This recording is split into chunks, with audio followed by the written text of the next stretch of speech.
সাতাইশ সালে রমজান পাবেন কিনা আল্লাহ ছাড়া কেউ জানেন না। হয়তোবা আপনি থাকবেন না, হয় আমি থাকবো না, নাহলে কেউ না কেউ থাকবেন না। প্রতিদিনই মৃত্যুর খবরাখবর আসতেছে, আসবে।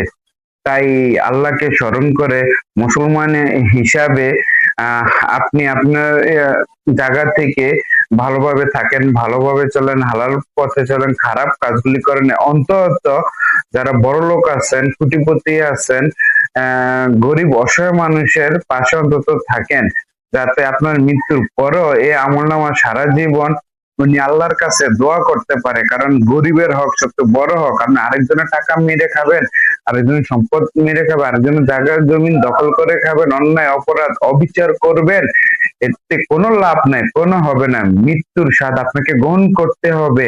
আজকে এক আধ জায়গা বেশি নিছেন, 1% জায়গা বেশি নিছেন, 1 কাঠা জায়গা বেশি নিছেন, কয়েক কোটি টাকা বেশি নিছেন,